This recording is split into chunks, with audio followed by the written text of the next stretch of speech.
Hello, YouTube! Another video here with Bearded Ryan, of course.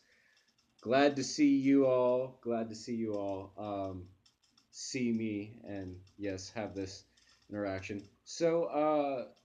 Today I would like to show you a coffee, or specifically a cafecito, which I believe is a little coffee, because it's Cuban coffee in style, in roasting.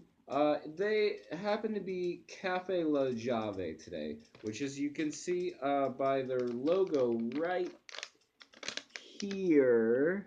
There we go. Yeah. What is that? That's a golden key. So in Spanish, Llave is key.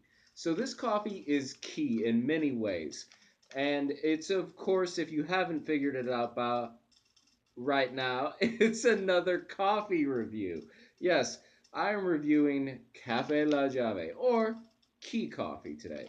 And the reason why this coffee is key, in my opinion, as you'll see in the review, is that I've had most of the package already. Of course, it is good, but it is key in that it is very warm and inviting, and I don't know if I said, but La Jave, they are based out of California, in fact. So unusual in that it's not a Miami-based one. A lot of what I see is that it's based out of Miami. So I see that often because cafecitos, Cuban coffees are so popular to that region. But this happens to be a California blend. Um, and I did enjoy it. I did enjoy myself, as I usually do with coffee. But yeah, we're going to go in for the sip test right now. I already had a pre thought out response, but we're going to go in for the sip test.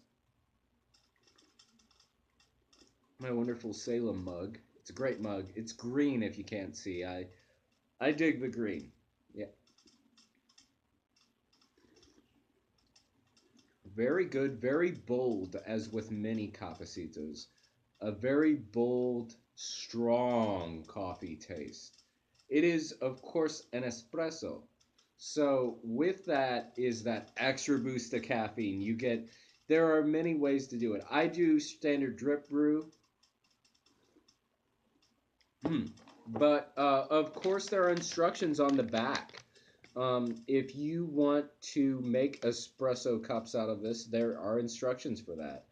If you want to use a drip brew, you can do that. You can do pour overs. It's versatile in that these little coffees, these key coffees, these espressos are so widely available and used that they just apply to just about anything if you like a strong, bold coffee.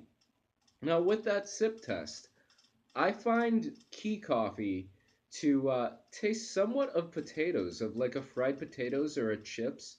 And thus, I don't know if you've got to experience this a lot, but I like a good coffee. I find coffee gives me the munchies a lot of the time. And with that, with automatically this kind of rich, savory, potato like taste, I would say a bag of chips or some fries would go great with this coffee. Absolutely, La Jave is key for those with the munchies. Uh, it'll wake you back up. It's good for the morning, certainly. If you want to make some hash browns or something, perfect coffee for that. Also, a subtle bitterness of olive, which again, if you're going to go for chips, may I recommend some olive oil and sea salt, maybe kettle chips? Fantastic, fantastic, absolutely. And so you get that bitterness, with the coffee, but there's definitely that savory potato type taste. And yes, ultimately, I would say Cafe La Jave, key for those with the munchies, or those who desire to have the munchies. So it's perfect. It'll make you hungry. If you need a morning appetite, if you need your breakfast, go for this coffee. It's a fine cafecito. Overall, in the review, in summation, I give this cafecito, this coffee, a 3 beard out of 5 score. So it is not my favorite cafecito I've encountered, but it's a good one. And for those who are hungry or who need an appetite stimulant, you might want to go with some Llave. It's a reasonably priced blend and will not do you wrong. Thanks, YouTube. Bearded Ryan. Later.